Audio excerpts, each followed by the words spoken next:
Bonjour et bonsoir à tous, ici Pixar Gaming sur une nouvelle vidéo, cette fois-ci pour vous présenter mon matériel informatique. Ça va être la première vidéo d'une longue série parce que j'aimerais beaucoup vous faire des vidéos de retour d'expérience sur du matos, sur du matériel, que ce soit photographie, vidéo, informatique, etc.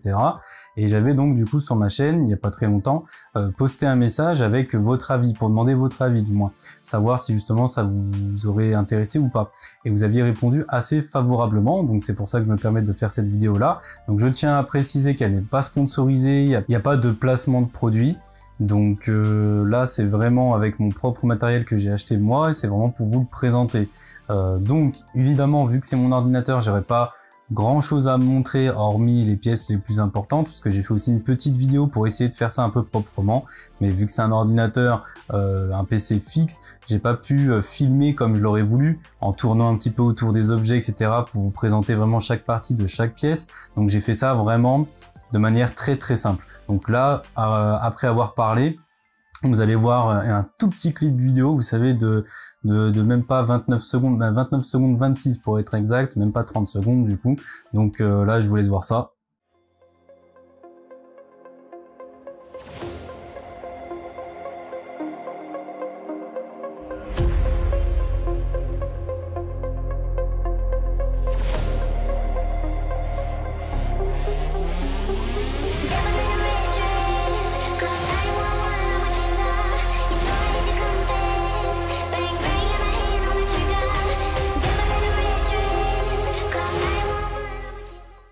Voilà, donc vous avez pu voir un petit peu, ça peut vous présenter un petit peu ma configuration et j'espère avec le temps que je pourrai être sponsorisé et faire des placements de produits, ça m'intéresserait énormément lorsque j'aurai suffisamment d'abonnés et que du coup j'aurai pourquoi pas peut-être des offres de la part de marques, etc. En tout cas, je resterai assez transparent là-dessus et je vous tiendrai au courant évidemment. Et si c'est le cas, ce sera forcément grâce à vous. Et c'est pourquoi je profite de cette vidéo pour vous remercier déjà d'être autant présent sur ma chaîne, d'être toujours aussi fidèle à chacune de mes vidéos.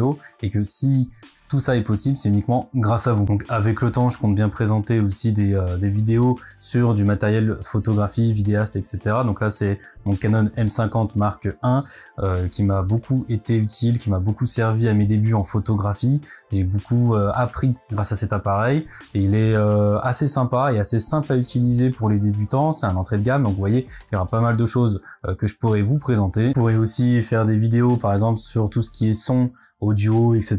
Là, mon casque, et j'en ai pas mal d'autres. Ça, c'est juste pour les jeux vidéo. J'ai un autre casque pour le son, pour le plaisir, Audio Technica, etc. Ça, c'est du Logitech. Voilà, donc il y a pas mal de choses que je peux vous présenter et qui, j'espère, vous plairont. Encore une fois, regardez, là aussi, c'est pareil. C'est le genre de micro que j'ai utilisé lors de mes toutes premières vidéos, bien avant d'utiliser le micro qui est derrière moi et qui m'avait servi pour faire toutes les dernières vidéos là. C'est celui-ci, c'était le tout premier, donc c'était un vidéo Rode, vidéo micro Rode, vous voyez, avec la Dead Cat. Donc voilà, j'aurai vraiment de quoi vous présenter pas mal de matériel, de vous présenter tout ça justement pour que vous puissiez voir si ça vaut le coup ou pas encore, si vous pouvez l'acheter ou pas, si c'est un bon investissement, si oui, mais quels sont les avantages, les inconvénients. C'est un peu tout ça dont je veux parler en fait. Ça va vraiment être dans cette optique là de pouvoir vous présenter ce que j'ai acheté, mais surtout de vous dire tiens, ça vaut le coup, ou ah non, ça laissez tomber, ça c'est un attrape-nigo, ou ça au contraire vous pouvez y aller les yeux fermés, etc. Voilà, ça va surtout être ça, mais par rapport à mon retour d'expérience, donc par rapport à mon utilisation, ce que moi j'ai pu en faire. Voilà, donc du coup on va parler tout de suite de ma configuration. Alors ma configuration, je l'avais eu chez LDLC, donc un site vraiment sympa. Si vous ne connaissez pas, franchement, je vous encourage à regarder un peu leur site et voir un peu ce qu'ils proposent parce qu'ils ont un très bon service de SAV. Et donc à l'époque, lorsque j'avais pris cet ordinateur, donc en 2019, il valait de base 2500 à peu près, vous pouvez voir ici. Il était pas loin, donc là c'était le dernier prix, mais quand moi je l'avais eu, il était à peu près dans les 2500. Il était pas très loin de ce prix-là qui est affiché ici. Seulement j'avais fait une demande assez spéciale, je l'avais pris dans le panier et ensuite j'avais contacté LDLC parce que je voulais le personnaliser un petit peu. J'avais rajouté certains éléments, ce qui avait assez augmenté la note à la fin. Voilà, je vous laisse voir le prix. J'avais demandé pas mal de petites choses choses, notamment un nouveau disque dur, enfin des disques durs supplémentaires, des barrettes de RAM, etc. Et il y avait aussi évidemment le prix de l'écran, clavier, souris, ça avait augmenté un petit peu la note. J'avais passé ça en plus en commande professionnelle parce que c'était pour mon taf principalement, donc c'était avec ma propre trésorerie que j'avais pris ça sur LDLC Pro, parce qu'il y a LDLC normal et LDLC Pro. Moi je vous conseille le LDLC normal, leur interface elle est bleue. Vous pouvez voir que l'interface ici est rouge, donc vous êtes sur la partie professionnelle, et lorsque vous êtes sur la partie particulier, l'interface est bleue comme vous pouvez voir ici. Alors pour ce qui est maintenant de la configuration de base, avant que moi je demande des modifications, à l'intérieur il y avait un processeur Intel Core i7 9700KF qui monte jusqu'à 4,9 GHz, donc on va dire 5 GHz, ce qui est vraiment sympa, même encore aujourd'hui. D'ailleurs il existe toujours, il est actuellement à 350 € et il fait quand même le taf, malgré que maintenant il y a beaucoup d'évolutions. Et d'ailleurs il me semble que cette gamme là est obsolète ou bientôt obsolète, parce qu'il va y avoir pas mal de nouveautés chez Intel. En attendant, elle continue vraiment d'être efficace, hein. Je joue avec tous les jeux que j'ai envie en ultra, sans trop de difficultés. D'ailleurs là pendant que je parle, il y aura durant tout le long du montage ou tout le long de la vidéo, vous verrez quelques captures vidéo, hein, donc je ne vais pas tout détailler, mais vous pourrez voir de toute façon pendant que je parle. En termes de carte graphique, j'ai une Inno 3D, donc ça c'était là on pourrait dire ça le constructeur, et c'était donc une GeForce RTX 2080, donc une Nvidia qui aujourd'hui n'existe plus, qui était dans les derniers prix à 759 €, mais elle était beaucoup plus chère à sa sortie, parce que moi je l'ai eu dès la sortie, parce que pour l'anecdote, lorsque j'avais en fait commandé ce PC là chez LDLC, et que j'avais demandé en plus de rajouter certains éléments que moi je voulais, que je vous dirai après, ça avait rajouté un délai de montage. Et en fait à ce moment-là la RTX était sortie, parce que moi à l'origine, il avait la GTX 1080 Titan, cet ordinateur-là, il avait pas la RTX. Et en fait, durant le délai de montage, ils voulaient rajouter la RTX, et en fait, ils m'ont contacté directement, ils m'ont demandé est-ce que ça vous gêne ou pas qu'on le rajoute. J'ai fait oui, ça dépend, est-ce que ça rajoute encore un prix supplémentaire ou pas, est-ce que ça rajoute, comment dire, plus de frais, et ils m'ont dit non, ce sera gratuit, on vous l'installe gratuitement à la place de la GTX, parce que de toute façon, elle ne sera plus vendue, la GTX. Et je dis bon, bah dans ce cas-là, allez-y, installez-la, et voilà comment j'ai pu avoir ma RTX gratuitement. Mais je sais qu'après à la sortie elle coûtait quand même très cher. Aujourd'hui vous avez beaucoup mieux, hein, mais elle fait encore le taf. Elle fait donc 8 Go de VRAM en GDDR6, qui est vraiment sympa, et elle a quand même une puissance assez phénoménale pour sa vieillesse, si je peux dire ça comme ça, puisque en 2019 elle est sortie, nous sommes en 2023, donc 4 ans qui se sont écoulés depuis sa depuis sa première apparition, pardon, et malgré tout elle est toujours d'actualité, hein. J'arrive avec elle à faire pas mal de choses, et pas que les jeux vidéo, que ce soit dans le montage, la 3D, etc., After Effects, bref, tous les sortes de gros logiciels qui ont besoin de puissance et qui ont besoin de patates, et ben elle est là pour faire le taf. Il y a aussi mon système donc de water cooling, c'est un Corsair. Donc ce qui était vraiment sympa avec ce qui est toujours sympa avec ce système, c'est qu'il permet, lorsque la température est un petit peu trop élevée, que le logo ici présent devienne rouge si jamais c'est le cas, et on peut régler à quelle température vous souhaitez qu'il devienne rouge pour vous alerter de la température. Moi j'ai mis 60 degrés parce qu'en général ça ne dépasse jamais les 60 degrés, c'est quand même très rare, et c'est souvent lorsque je fais des captures vidéo pour YouTube justement, où il y a à la fois le jeu vidéo et le logiciel d'enregistrement. Sinon en général il n'y a pas de voyant rouge qui s'allume sur le logo, ou alors ce serait peut-être justement lorsque j'exporte aussi des projets sur After Effects, etc., le rendu quand c'est du 4K, etc., là oui ça demande tellement de puissance que ça fait chauffer beaucoup plus le processeur. De toute façon, pendant que je parle, là encore, il y a des illustrations, si c'est pas vidéo, ce sera photo, vous inquiétez pas, qui vous montrent un petit peu tous les éléments dont je vous parle. Après, ça aussi, c'est devenu obsolète, donc dans les derniers prix, il valait 129 € ce système. Aujourd'hui, il y a quand même beaucoup mieux, et beaucoup plus esthétique aussi. De toute façon, Corsair a tendance à faire des choses, à des produits assez jolis, avec une belle finition, et surtout de qualité. Pour ce qui est du disque dur SSD de base qu'il y avait dans la configuration, c'était celui-ci, le 970 Evo Plus, qui aujourd'hui vaut 37 balles, même pas 40 €. Alors à l'époque c'était énorme, maintenant aujourd'hui il vaut plus rien, et il coûte donc 47 € pour 250 Go. C'est mon SSD de base, là pendant que je parle vous le verrez en beaucoup plus gros, et ça me suffisait pas, clairement il me fallait autre chose, et c'est pour ça que j'ai fait la demande lors du montage avant d'être livré, qu'on me rajoute un autre disque dur SSD. qui est celui-ci, enfin qui était celui-ci parce que lui non plus n'est plus vendu, le SSD 960 Evo 500 Go, c'était pas non plus énorme 500 Go, mais à l'époque ça valait quand même assez cher, les SSD encore, aujourd'hui ça vaut plus rien, mais avant ça coûtait très cher, donc je pouvais pas me permettre de rajouter énormément de disques durs avec le prix que ça m'avait déjà coûté, et vous pouvez voir que malgré tout ça fait quand même une vitesse d'écriture et de lecture assez performante.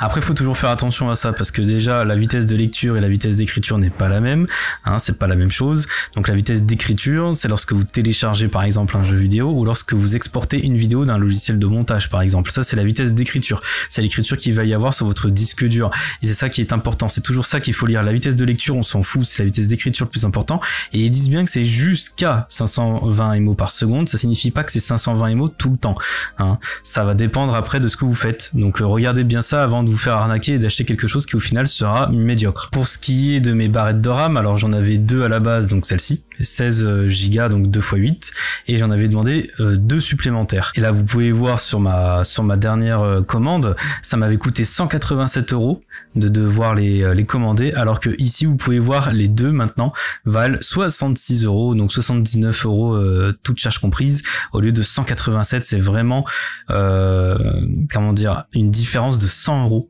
Un peu plus de 100 €, ça fait mal aux fesses, si j'avais su, mais bon, à cette époque-là, c'était leur sortie, donc 3000 MHz, aujourd'hui, ça peut monter à 5000 et quelques de MHz, les barrettes de RAM en DDR5 ou 6, je sais plus, on regardera ça après.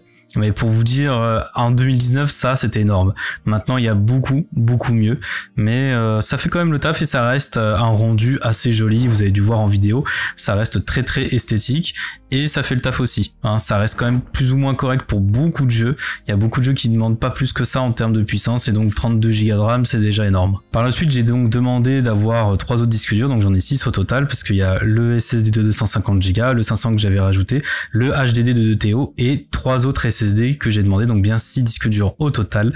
Et donc ici il coûte maintenant que 57 €, mais je vous montrerai après sur la facture combien il m'avait coûté à la base. C'était il y a pourtant pas si longtemps que ça, c'était en 2021, et regardez, pour 57 € il fait 1 giga, et c'est une bombe en termes d'écriture et de lecture, mais surtout en termes d'écriture, il monte à 3,3 gigas par seconde, c'est énorme. De toute façon ça, ce sont les disques durs M2, hein. Ceux qui s'appellent M2 en général, c'est ceux qui ont ce design là, très plat, donc c'est pas très joli à regarder, mais en attendant ils prennent beaucoup moins de place, ils sont plus ergonomiques et surtout plus puissants, ils ont une performance de malade, ils sont assez connus pour ça. Et j'avais fait la demande de 2 disques durs Samsung, donc celui-là c'est les 870 pardon, QVO, 1 TO aussi, et donc avec une vitesse d'écriture donc de 530 MO seconde, donc par rapport au M2 c'est dérisoire, hein, c'est carrément en giga pour le M2 et en MO pour ce genre de disque dur là, mais ça fait quand même le taf, une vitesse assez puissante. Par contre ce qui est bien c'est que vous pouvez choisir aussi de grosses capacités, là 4 TO en SSD, c'est juste énorme, 239 €, ça reste toujours correct, c'est 4 fois plus que ce que j'ai là, alors que là j'en ai pour 2 que j'en ai demandé, j'ai dépensé, vous allez voir, 239 €, et pour celui-ci à sa sortie, puisque je crois qu'il était assez nouveau, et bien 172 €, alors que maintenant vous pouvez voir qu'il est à 57 €, donc c'est que dalle. Et j'avais payé en plus de ça à la main d'œuvre parce que j'ai préféré que ce soit eux qui l'installent, pour que justement il puisse pas y avoir de soucis, parce que moi je suis assez bourrin, je suis pas du tout manuel, j'avais trop peur de casser un élément en installant des disques durs. Je sais qu'apparemment c'est toujours très simple, tout le monde me le dit, mais moi je suis vraiment bourrin, j'ai pas du tout cet esprit manuel, et je préfère que ce soit des professionnels qui le touchent, comme ça si jamais eux font une connerie, je pourrais avoir un dédommagement, alors que quand c'est moi qui fais l'erreur, c'est pour ma pomme. Donc voilà pour ma config, et si donc vous deviez avoir une config à peu près similaire à la mienne aujourd'hui, avec des composants actuels, pour à peu près le même prix, vous voyez, 2439 €, donc là vous aurez un SSD de 500 Go au lieu de 250 comme moi j'avais, un 2 TO, bon ça c'est vraiment comme j'avais, 32 Go c'est ce que j'ai eu, sauf que là c'est à 5,4 GHz que vous montez, et avec une RTX 4070 à 12 Go, bon ça c'est vraiment pas utile, hein. C'est vraiment gadget pour les jeux vidéo, ça c'est vraiment si vous faites du montage logiciel, et encore regardez-moi la 8 Go elle suffit, donc 12 Go c'est quand même énorme pour pas grand chose. Par contre vous voyez les barrettes de RAM elles montent en DDR5, voilà, à 5200 MHz, alors que moi c'est 3000 MHz en DDR4, donc voilà la différence qu'il peut y avoir avoir entre 2019 et 2023. Ce n'est pas non plus ouf, hein, la différence n'est pas transcendante, mais elle existe, elle est là, pourtant elle est bien là, elle est présente. Donc si vous deviez en tout cas avoir une configuration qui se rapproche de la mienne, ce serait cet ordinateur là sur le PC, sur le site pardon LDLC. Et avec un boîtier MSI, donc c'est vraiment comme moi j'ai, c'est aussi un boîtier MSI, seulement là il est beaucoup plus sobre, beaucoup plus oui, beaucoup moins tape à l'œil, moins bling bling. Certains préfèrent justement. À la limite, le seul défaut qu'on a lorsqu'on a un PC comme le mien pardon, c'est d'avoir justement trop de lumière, ce qui fait que la nuit, si vous jouez et que quelqu'un d'autre est dans la même pièce que vous, il peut être embêté par ces lumières. Après vous pouvez les désactiver avec le logiciel de Corsair, mais voilà, ça permet quand même de pouvoir avoir un joli ordinateur qui est sobre mais aussi puissant. Donc voilà, c'était la partie pour la configuration de mon PC, à quoi il ressemblait vraiment élément par élément. Je crois n'avoir rien oublié, en tout cas dans les grandes lignes. Donc c'est un ordinateur qui n'existe plus aujourd'hui. Peut-être qu'un jour je pourrais peut-être le revendre plus pour des collectionneurs, parce que le boîtier quand même était sympa. Moi j'aimais bien. J'aime beaucoup ce design. Il s'ouvre aussi d'ailleurs derrière. Donc vous voyez, avec des petites vis qui sont ici, et en fait vous pouvez dévisser des deux côtés, ce qui est vraiment sympa pour enlever la poussière, parce que ça s'accumule très rapidement malgré tout, et ça peut être très nocif pour votre ordinateur, sachez-le. Donc il faut toujours faire très attention à la poussière, et j'ai pour ça aussi un produit peut-être que je vous présenterai sur ma chaîne qui permet de dépoussiérer vraiment efficacement sans se ruiner, et surtout sans avoir besoin d'acheter à chaque fois des bombes à air comprimé, à air sec. Donc j'espère que cette présentation de mon PC vous aura plu et que vous aura aidé en tout cas à choisir le vôtre. Et en tout cas, si je peux vous donner un conseil, vous n'êtes pas obligé de monter dans des performances aussi hautes pour le prix. Vous pouvez très bien avoir un PC à 1500 € aujourd'hui qui aurait presque la même configuration que mon PC à moi, qui lui a valu à l'époque 2500 et beaucoup plus, comme vous avez pu voir lorsque j'avais demandé des éléments très spécifiques. Du coup voilà, donc j'espère que cette vidéo vous aura plu. Surtout si c'est le cas, n'hésitez pas à la partager, à mettre un like, à commenter, à me dire ce que vous en avez pensé. S'il y a des choses que je peux améliorer, vu que c'est ma toute première vidéo de retour d'expérience sur du matériel, déjà soyez plus ou moins indulgents, soyez sympa, hein, c'est ma première vidéo, je compte en faire beaucoup d'autres et améliorer le contenu au fur et à mesure. Donc n'hésitez pas à me dire si des choses vont ou si des choses ne vont pas, et bien de me les expliquer en commentaire. Je serai à l'écoute. Et aussi, si ma chaîne vous plaît et que vous n'êtes toujours pas abonné, n'hésitez pas à le faire, moi ça me ferait super plaisir. Voilà, sur ce, moi je vous souhaite une bonne semaine et un bon week-end, et je vous dis à la prochaine. Ciao ciao.